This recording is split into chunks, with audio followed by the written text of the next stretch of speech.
एक आदमी हैरान रह गया जब उसने देखा कि दौड़ती हुई गायों का झुंड न केवल उसे नुकसान पहुंचाने से बचा बल्कि उसके पास से रास्ता बदलकर गुजर गया।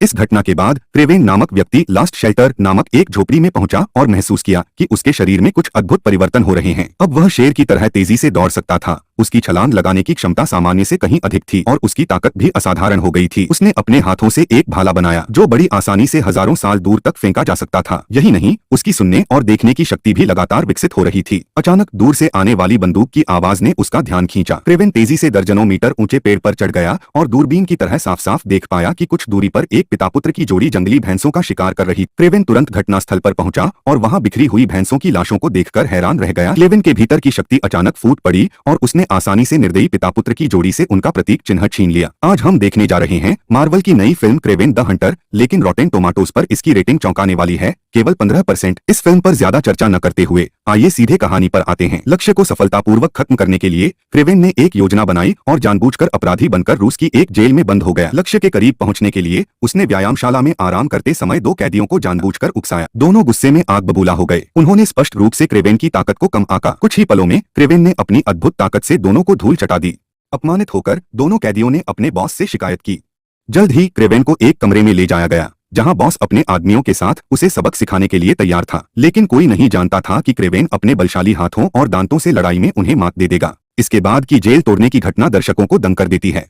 अपनी अद्भुत ताकत का इस्तेमाल करते हुए क्रेवेन आसानी से जेल की छत पर चढ़ गया, अपने हाथों से तारों को तोड़ दिया और क्रेवेन की इस शुद्ध ताकत ने वास्तव में अपनी अलग छाप छोड़ी।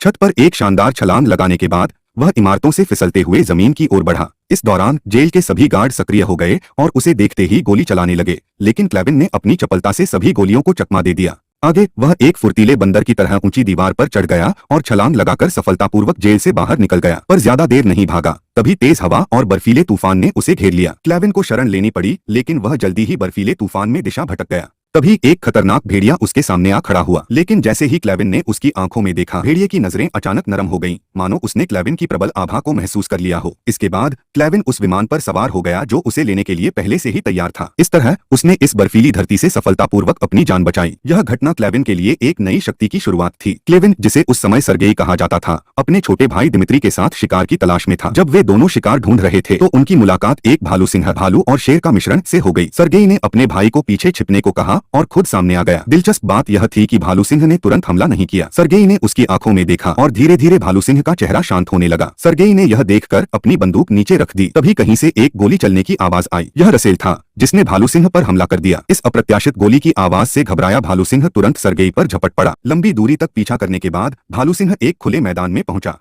शेर ने सर्गेई को जमीन पर रखा। उसी समय उसका खून सर्गेई के घाव में टपक गया। एक छोटी लड़की कैलिप्सो की दादी, जो एक प्रसिद्ध ज्योतिषी थी, ने कुछ समय पहले उसे एक रहस्यमय तरल पदार्थ दिया था और कहा था कि यह संकट के समय किसी की जान बचा सकता है। कैलिप्सो के हाथों में उसकी दादी द्वारा दी गई ज्योतिष कार्ड भी थी और उसमें एक शेर भालू की तस्वीर बनी हुई थी। ऐसा लग रहा था जैसे यह सब पूर्व निर्धारित था। उसने बिना समय गंवाए वह तरल सर्गेई के मुंह में डाल दिया। जल्दी ही हेलीकॉप्टर घटनास्थल पर पहुंचा और सर्गेई को अस्पताल ले जाया गया। जाने से पहले सर्गेई की चोटें इतनी गंभीर थीं कि उन्हें मृत घोषित कर दिया गया। सभी को हैरानी तब हुई जब कुछ मिनट बाद सर्गेई ने चमत्कारिक रूप से अपनी आंखें खोल दी। उनकी आंखों का रंग कुछ समय के लिए भालू जैसा हो गया, लेकिन फिर सामान्य हो गया। यह सब देखकर डॉक्टर चकित रह गए और तुरंत सर्गेई के पिता और भाई को इसकी जानकारी दी। सर्गेई को उस रहस्यमय कार्ड में गहरी दिलचस्पी हो गई। घर पहुंचने के बाद सर्गेई को एक खास चीज दिखाई गई। वही भालू जिसने कभी उन्हें घायल किया था, उसे मारे जाने के बाद एक स्टफ्ड मॉडल में बदल दिया गया था और वह दीवार पर लटका हुआ था। पिता के गले तक जाते हुए रॉसल, जो स्थानीय रूप से एक प्रसिद्ध अमीर व्यक्ति था, हर प्रकार के व्यवसाय में लगा हुआ था, जिसमें ड्रग्स का व्यापार भी शामिल था। मां की मौत के लिए शेरगे हमेशा से अपने पिता को दोषी मानता था। शेरगे ने अपना पासपोर्ट, नकदी कार्ड और वह जान बचाने वाली कांच की बोतल साथ ली और रात के समय चुपचाप घर से निकलने का निर्णय लिया। जाने से पहले गलती से वह खिड़की से गिर गया, लेकिन हैरानी की बात यह थी कि वह पूरी तरह से संतुलन बनाए रखते हुए जमीन पर सुरक्षित उतरा। इस घटना के बाद दोनों भाई बिल्कुल अलग जीवन की राह पर निकल गए।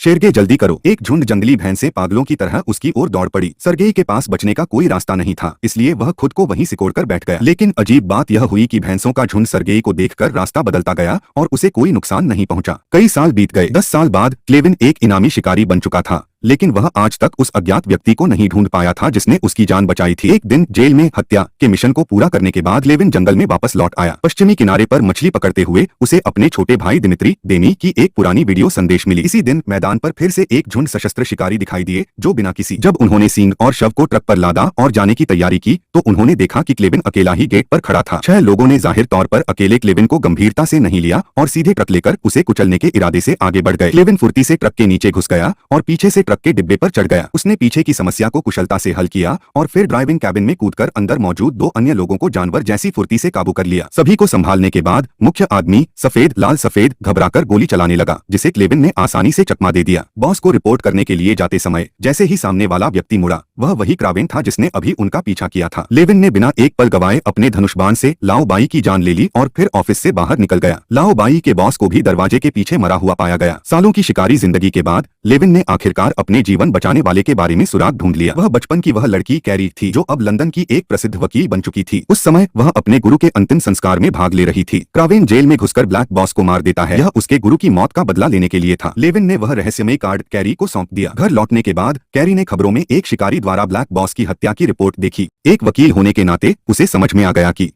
मिंटर की मृत्यु के दुख से थोड़ा राहत मिली, लेकिन डॉन की मौत ने अप्रत्याशित घटनाओं की एक श्रृंखला को जन्म दिया। जल्दी ही डॉन के साझेदार चार्ली को यह खबर मिली। वह आदमी जो हमेशा पीठ पर बैग लटकाए रहता है, उस बैग में उसकी गुप्त हथियार छुपा होता है। जैसे ही बैग के ट्यूब को निकाला जाएगा, चार्ली के शरीर में एक बड़ा बदलाव होगा। उसकी त्वचा लोहे के कवच जैसी हो जाएगी जो किसी भी हथियार से छेदने योग्य नहीं होगी। चार्ली का प्रतिद्वंद्वी क्लाइवेन का पिता रसेल है जो रसेल के इलाके को हथियाने की कोशिश कर रहा है। री ने रेस्टोरेंट में खाना बना रहे रसेल पर कातिल भेजे, लेकिन रसेल कोई साधारण व्यक्ति नहीं था। उसने न केवल इस हमले से बचाव किया बल्कि आसानी से सभी कातिलों को मार गिराया। जब रसेल ने देखा कि उसका छोटा बेटा पियानो के नीचे डरा समा छुपा हुआ है तो वह गुस्से से भर गया। री को जब यह खबर मिली कि उसका हमला असफल हो गया है तो वह बेहद नाराज हुआ। उसी समय उसके सहायक को दरवाजे पर एक यूएसबी ड्राइव मिली। जब उन्होंने उस ड्राइव को देखा तो पाया कि काले गिरोह के मुखिया की हत्या करने वाला व्यक्ति और कोई नहीं बल्कि रसेल का बड़ा बेटा क्लेवेन था। यह जानने के बाद री ने तुरंत एक नई योजना बनाई और अपने छोटे भाई के जन्मदिन का जश्न मनाने की तैयारी शुरू कर दी। देर रात के जश्न में डेमी शराब के नशे में धुत हो गया। सोने से पहले उसने अपने भाई से यह स्वीकार किया कि वह कई सालों से अपने पिता के दबाव का सामना कर रहा था और होटल का शोर शराबा उसे सोने नहीं दे रहा था, इसलिए वह पार्क में रात बिताने चला गया। अगले दिन जब वह होटल वापस लौटा और अपने भाई को ढूंढने गया तो उसने डेमी के बिस्तर पर खून के धब्बे देखे। लेविन तुरंत बालकनी की ओर भागा और दूर से देखा कि कुछ अनजान लोग डेमी को एक वैन में डाल रहे थे। बिना परिवहन के साधन की तलाश किए वह नंगे पांव सड़कों पर दौड़ने लगा, कारों की दिशा का अवलोकन करते हुए और शॉर्टकट लेते हुए पीछा करने लगा। लेविन मानो असीमित ऊर्जा से भरपूर था, उसकी दौड़ने की गति में कोई कमी नहीं आई। लेविन को क्रोध से भरा देखकर वह घबरा गया और तेजी से दौड़ने लगा। आखिरकार पीछा करते हुए वे बंदरगाह पर पहुंच गए। वहां उसने विमान चलाकर भागने की योजना बनाई। लेविन ने तुरंत एक रस्सी पकड़ ली जिसका एक सिरा विमान के लैंडिंग गियर से बांध दिया और दूसरा सिरा बंदरगाह पर। फॉन ने तुरंत गोलीबारी शुरू कर दी। क्लेवन ने हार मानने से इनकार कर दिया और विमान के पीछे कूदकर लटक गया, जबकि विमान धीरे धीरे समुद्र के ऊपर उड़ान भरने लगा। क्लेवन ने खुद को बचाने की कोशिश की, लेकिन अंततः उसे एक फ्लोटिंग हार्पून से टकराने के लिए मजबूर किया गया, जिससे यह रोमांचक पीछा खत्म हो गया। क्लेवन को मजबूरी में अपने छोटे भाई को विमान के साथ जाते हुए देखना पड़ा। उसने अपहरणकर्ता का चेहरा याद कर लिया और मदद के लिए काली से संपर्क किया ताकि वह इसके पीछे के मास्टरमाइंड का पता लगा सके। जब क्लेवन अपने घर पहुंचा तो उसने पाया कि उसके भाई रोस्सू को पहले ही इस घटना के बारे में पता चल गया था। रोस्सू को धमकी देने के लिए डेमी ने उसका एक अंगुली भेजी और $20 मिलियन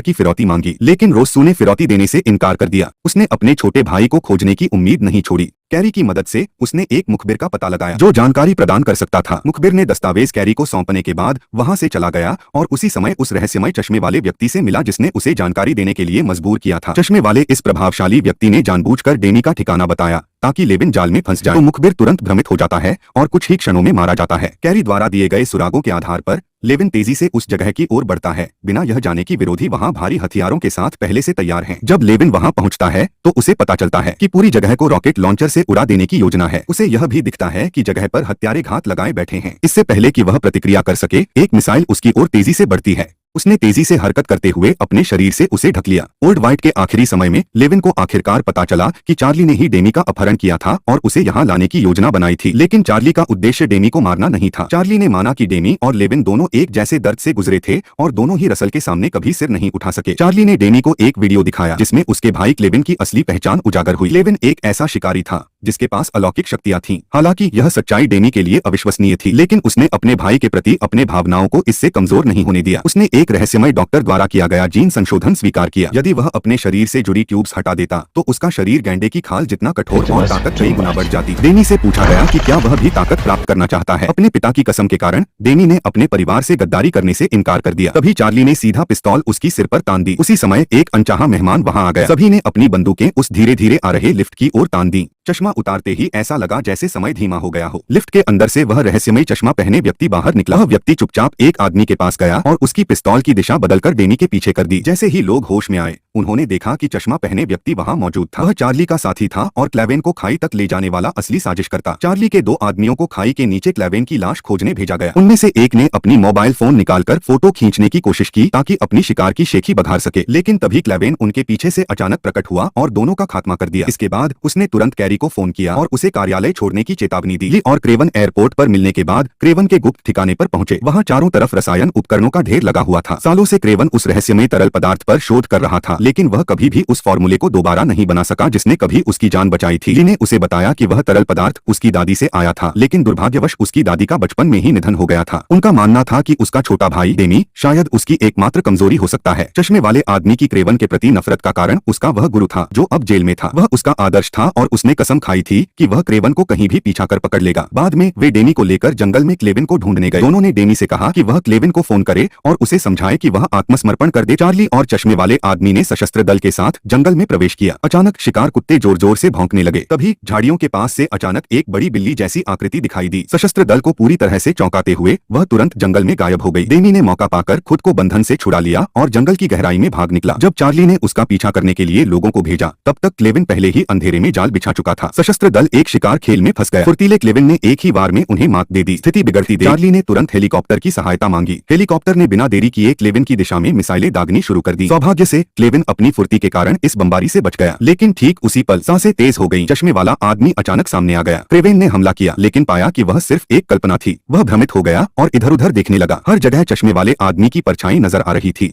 असली कौन है यह समझ नहीं पा रहा था। बड़ी मुश्किल से एक को पकड़ने की कोशिश की और जमीन पर जोर जोर से मारना शुरू कर दिया, लेकिन वह केवल लकड़ी का टुकड़ा निकला। अंततः चश्मे वाले आदमी ने कई जहरीले तीर छोड़ दिए और इस शेर जैसी ताकतवर शिकारी को हरा दिया। जैसे ही चश्मे वाला आदमी तैयार हुआ, क्लेविन जब हमला करने वाला था, तभी अचानक एक तीव्र तलवार उसकी माथे पर आकर लगी। यह कारी थी जो समय पर पहुंच गई थी। क्लेविन जो मौत के एकदम करीब था, कारी ने तुरंत अपना पारंपरिक नुस्खा निकाला और रहस्यमय द्रव्य उसे पिला दिया। कुछ ही क्षणों बाद क्लेविन होश में आ गया और मुस्कुराते हुए बोला कि उसे पता था कि कारी उससे कुछ छुपा रही है। इस बीच कारी ने भागने की कोशिश कर रहे डेमी को पकड़ लिया। उसे ले जाते समय वे एक जंगली भैंसों के झुंड से भिड़ गए। पागल भैंसों ने उनकी गाड़ी को पूरी तरह से चकनाचूर कर दिया। क्लेविन ने तुरंत डेमी को ले जा रही गाड़ी का पीछा किया और कारी ने भी स्थिति को संभालने की कोशिश की। एक विशाल गैंडे के सींग ने आती जाती कारों को पलट दिया। लेविन वहीं खड़ा रहकर चार्ली को ढूंढ रहा था। चार्ली ने स्टील से लदी गाड़ी को उठाकर लेविन पर फेंक दिया। लेविन ने फुर्ती से बचते हुए चार्ली के पास जाकर चाकू से हमला करने की कोशिश की, लेकिन पाया कि चार्ली की त्वचा असामान्य रूप से सख्त थी। चार्ली की लड़ाई की ताकत कहीं अधिक थी। एक ही टक्कर में उसने लेविन को दूर फेंक दिया। यह पहली बार था जब लेविन ने इतना ताकतवर विरोधी देखा था। वह फिर से हमला करने आगे बढ़ा, लेकिन चार्ली ने उसे एक ही हाथ से गला पकड़कर रोक लिया। लेविन ने इस राक्षस को देखकर खुद को असहाय महसूस किया, लेकिन तभी उसने चार्ली के शरीर पर कुछ देखा। यह साबित हो गया कि यह सच है। ली को चोट लगने के बाद उसका शरीर तेजी से बदलने लगा। लेविन ने तुरंत उसे गायों के झुंड में फेंक दिया। थोड़ी देर की मशक्कत के बाद ली ने आखिरकार अपनी पहले की ताकत खो दी। तभी डेनी आया और बंदूक लेकर चार्ली को खत्म करना चाहा, लेकिन लेविन ने समय पर अपने भाई को रोक लिया, क्योंकि वह डेनी को अपराध के रास्ते पर नहीं ले जाना चाहता था। ली पहले ही मौत के कगार पर था और अपनी बात पूरी किए बिना आखिरी सांस ले चुका था। उनके पिता रसेल ने वह यूएसबी ड्राइव चार्ली को दी थी। रसेल ने इसे नकारा नहीं, बल्कि स्वीकार किया कि वह अपने बेटे का उपयोग चार्ली के खिलाफ करना चाहते थे। क्लेविन रसेल को माफ नहीं कर पाया कि उसने अपने भाई को खतरे में डाल दिया। थोड़ी ही देर बाद एक भालू अचानक कैंपसाइट में घुस आया और बिना किसी झिझक के पूरी तरह असुरक्षित रसेल पर झपट पड़ा। सालों बाद लंदन में एक बार फिर से डेनी का जन्मदिन आ गया। एक साल के भीतर डेनी में भारी बदलाव आ चुका था। पहले जो डरपोक और कमजोर था, उसने अपनी कमजोरियों पर काबू पा लिया और अपने पिता की कसम को पूरा करने की ठान ली। क्लेवेन को तब हैरानी हुई जब उसने देखा कि डेनी ने भी रूप बदलने की क्षमता हासिल कर ली थी। डेनी ने उस रहस्यमय डॉक्टर से जीन परिवर्तन करवाया था और अब वह पहले जैसा कमजोर नहीं रहना चाहता था। डेनी ने वह अपनी विरासत में लिखता है कि हर व्यक्ति का अपना रास्ता होता है और उसे अपनी नई पहचान को अपनाना चाहिए। उन्होंने अंततः समझा कि हर व्यक्ति के अंदर एक जानवर छिपा होता है। यह बात इस पर निर्भर नहीं करती कि हम उससे लड़ते हैं या नहीं, बल्कि इस पर कि हम उसके साथ सहअस्तित्व कैसे सीखते हैं। प्लीज लाइक, शेयर और सब्सक्राइब करके जाएं।